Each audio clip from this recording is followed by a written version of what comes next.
ভেদবেদিতে মুক্তিযোদ্ধার কাছ থেকে চাঁদাবাজির অভিযোগ।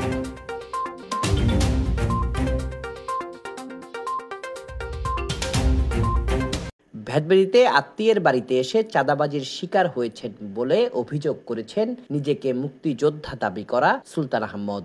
তিনি সিএসটিটিভি কার্যালয়ে এসে অভিযোগ করে বলেন, বিগত 22 তারিখে রাঙামাটি আসে কম দামে চাইলাটা নেওয়ার জন্য উদ্দেশ্য করে আজিজ আলীর বাসায় থাকি।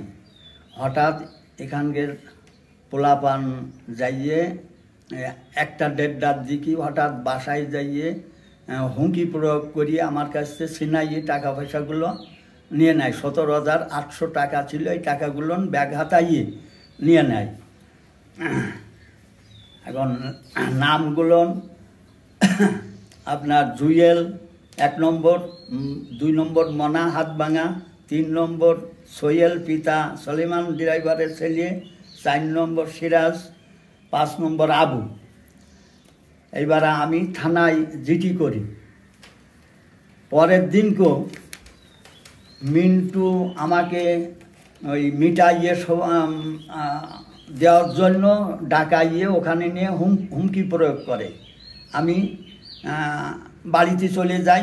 যাওয়ার পরে বাড়িতে দুপুর 1:30টার দিকে আমি নামাজে যাব মসজিদে। এর ভিতরে সিরাজ মন্টু মানে মোবাইল করে আমার হুমকি দেয়, আমি নাকি থানায় জিডি করেছি কেন, বা আমার পোলাপান যা করিয়েছে তোমার নীরব থাকতে বলেছি না, এই বলে আমার অগত্য ভাষায় মুক্তিযোদ্ধা আমার অগত্য আলাপ আলোচনা গালগালাগালি দিয়েছে। এই অবস্থায় আছি আমি। আর নীরবে আমি থানায়ও বিচার পাই নাই। আমি একজন বীর মুক্তিযোদ্ধা, আমি জেলা বিএমপির কাছে এটার বিচার চাই।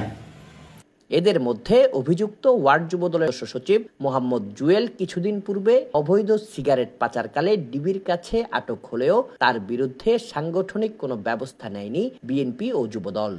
এদিকে অভিযুক্ত যুবনেতা ইলেকট্রিশিয়ান মনা, জেলা ছাত্রদল নেতা পাংশু সোহেল, ওয়ার্ড স্বেচ্ছাসেবক দলের সোহেল ও যুবনেতা মোহাম্মদ আবুর সাথে যোগাযোগ করা হলে তারা বিষয়টি অস্বীকার করেন এবং কথিত মুক্তিযোদ্ধা সুলতান আহমদ একজন তক্ষক ব্যবসায়ী বলে দাবি করেন।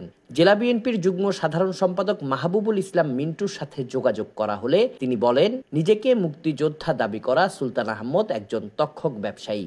সে ভেদবেদিতে ওএমএস-এর চাল আটা সংগ্রহের জন্য আসেনি। নেতাকর্মীরা তাকে তক্ষক আদান প্রদানকালে আটক করে আমাকে জানায়। আমি গিয়ে বিষয়টির সত্যতা পাই। এরপর সুলতান আহমদ আমাদের কাছে ক্ষমা চান এবং এ কাজ ভবিষ্যতে করবে না বলে ভিডিও স্টেটমেন্ট দিয়ে সটকে পড়েন এবং সেখানে চাঁদাবাজির কোনো ঘটনাও ঘটেনি। এখন সে মানহানি করার জন্য বিভিন্ন মহলে অভিযোগ করে অপপ্রচার চালাচ্ছে। অপরদিকে পশ্চিম মুসলিম পাড়া সমাজ কমিটির কাছে অর্থের বিনিময়ে জায়গা দখলের অভিযোগ করেছেন নুরুল আফসার মাহতাব। তিনি অভিযোগে উল্লেখ করেন, 24 জানুয়ারি হারুনুর রশিদের পক্ষে অর্থের বিনিময়ে কাগজ দেখিয়ে ছাত্রদল নেতা আব্দুর রহিম, পাংশু জুয়েল ও স্বেচ্ছাসেবক দলের সিরাজের নেতৃত্বে অর্ধশতাধিক মানুষ এসে তাদের 1.5 শতক জায়গা দখল করে নেন। এ বিষয়ে জানতে আব্দুর রহিমের সাথে যোগাযোগ করা হলে তিনি বলেন, এই অভিযোগ ভুয়া ও বানোয়াট। ওই দিন আমিন ও কানুনগো উপস্থিত থেকে 17 বছর যাবৎ স্বৈরাচারের অত্যাচারে জায়গার দখলে আসতে না পারা হারুনুর রশিদকে জায়গা মেপে বুঝিয়ে দেওয়া হয়। আমাদেরকে হারুন সাহেব ক্লাবের পক্ষ থেকে থাকতে বলায় শুধুমাত্র উপস্থিত ছিলাম। Desk report, সিএসটিটিভি।